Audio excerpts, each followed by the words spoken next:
Bienvenue au développement des titres de l'actualité dans ses vœux de Noël.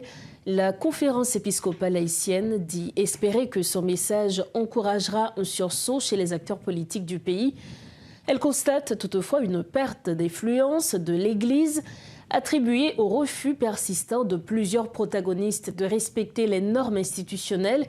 L'institution affirme ne soutenir aucune position de la crise actuelle, mais rappelle la nécessité de respecter les accords en vigueur ainsi que les principes qui devraient guider la vie publique.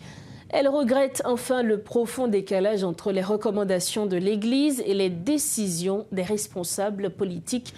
Le porte-parole de la conférence épiscopale d'Haïti, le père Marc-Henri Siméon, est avec nous sur le plateau de Métro News pour en parler. Père Marc-Henri Siméon, bonsoir, merci d'être avec nous. Bonsoir, et c'est un plaisir, toujours un plaisir d'être sur le plateau de Métro News à Télémétropole. Le plaisir est pour nous également. Dans votre message de Noël 2025, vous, les évêques catholiques d'Haïti, vous appelez à un nouveau leadership en vue d'un retour à la paix et à la tenue des élections. Que signifie concrètement pour l'Église catholique un nouveau leadership? Est-ce que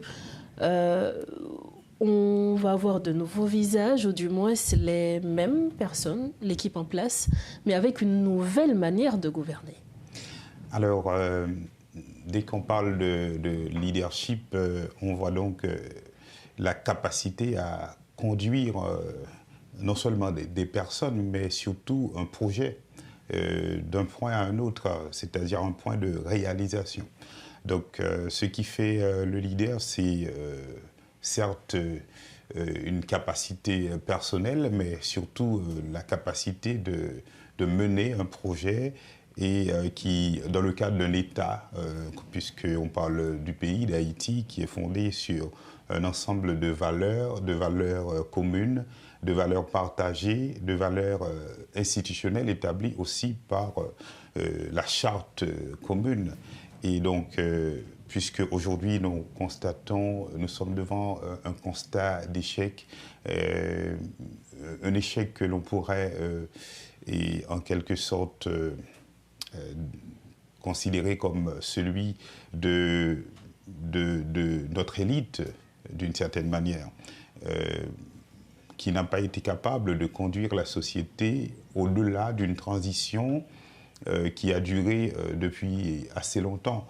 Là, on parle d'une transition assez conjoncturelle, d'une transition politique, mais le pays est en transition depuis la chute de la dictature, puisque nous ne sommes pas parvenus même à un seuil où nous pouvons considérer que la démocratie a vraiment fait du chemin dans le pays et que les droits et les libertés sont garantis.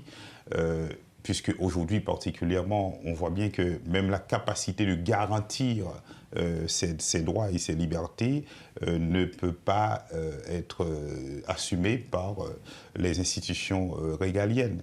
Donc ce nouveau leadership, c'est, comme le dit la note des évêques, un leadership fondé sur le dépassement de soi, sur l'intérêt collectif, sur le sens du service, le sens du bien commun.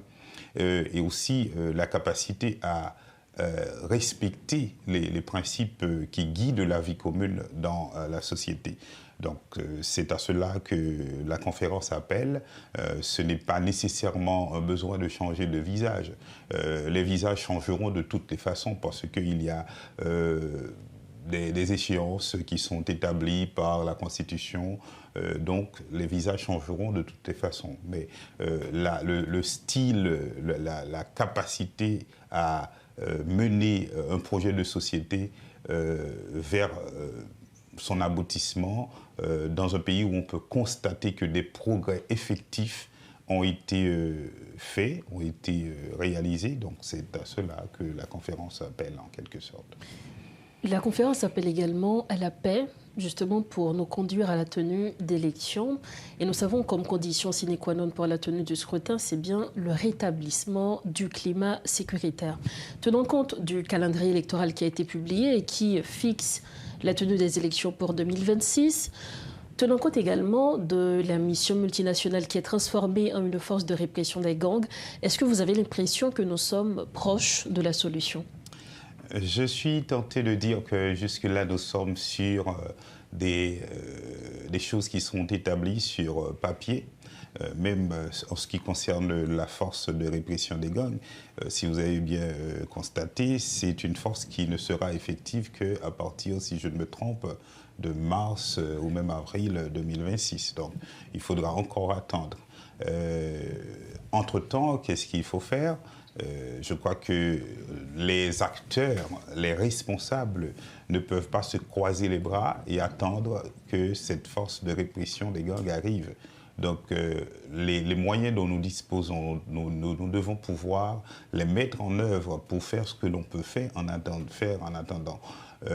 Maintenant, est-ce qu'on n'a pas évalué à sa juste mesure la crise au moment où, par exemple, on avait adopté les accords qui ont conduit à l'établissement, par exemple, du Conseil présidentiel de transition, puisqu'en fait, on voit que pendant ces mois qui se sont écoulés depuis l'établissement du Conseil, on ne cesse de tâtonner pour trouver la formule qui peut nous permettre de rétablir un minimum de climat sécuritaire, ce qui est préalable et sine qua non, comme le dit la note, le message des évêques, pour pouvoir réaliser des élections. Sinon, comme le message le dit bien, nous irons vers peut-être, certes, des élections que nous forcerons de réaliser, mais qui ne seront peut-être pas inclusives. Parce que dès le départ, il y a certaines voix qui seront exclues. Donc ces voix-là ne pourront pas s'exprimer et dire quel type de leadership elles veulent à la tête du pays. Donc je crois que pour la transparence des élections, donc il faut qu'on puisse rétablir la situation sécuritaire, ne serait-ce que pour permettre à chaque voix, ce qui est normal dans une démocratie, de pouvoir s'exprimer. Et comme dernière question, nous savons que généralement l'Église porte un message de paix, d'amour, d'espérance, surtout en ces temps de Noël.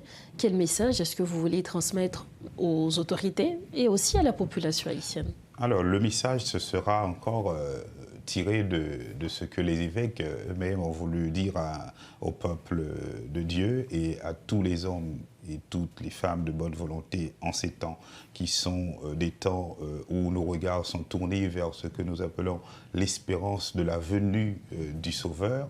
Ce n'est pas, comme les évêques le disent, de l'optimisme naïf.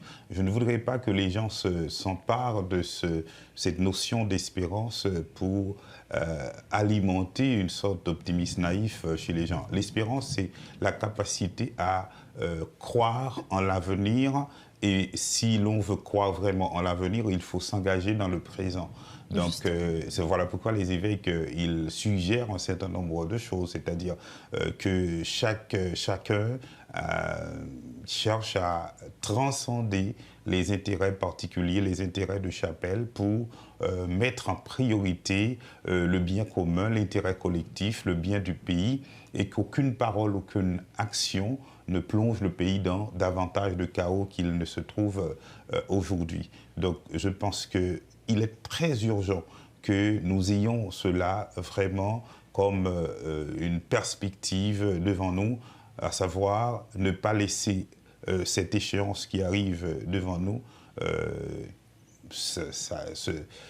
passer sans vraiment trouver les éléments de solution qui nous permettent d'aller au-delà du 7 février. Nous ne pouvons pas nier le fait, les accords qui ont conduit à l'établissement du Conseil présidentiel ont établi un mandat non pas constitutionnel mais consensuel jusqu'au 7 février 2026. Donc maintenant, il ne faut pas que nous parvenions à une sorte de hasard Nous attendions que le hasard résolve les choses, mais il nous faut nous asseoir lucidement dans le dépassement pour ne serait-ce qu'entrer dans ce que Hannah Arendt appelle la continuité symbolique. Il nous faut un appui normatif pour que la vie continue dans le pays au-delà du 7 février. La vie doit donc continuer dans le pays. C'est donc sur ces mots que nous refermons cette entrevue.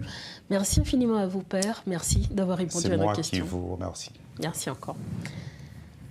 Voilà donc les propos du Père Marc-Henri Siméon. Il est le porte-parole de la conférence des évêques d'Haïti. Il était l'invité de Métro News ce soir.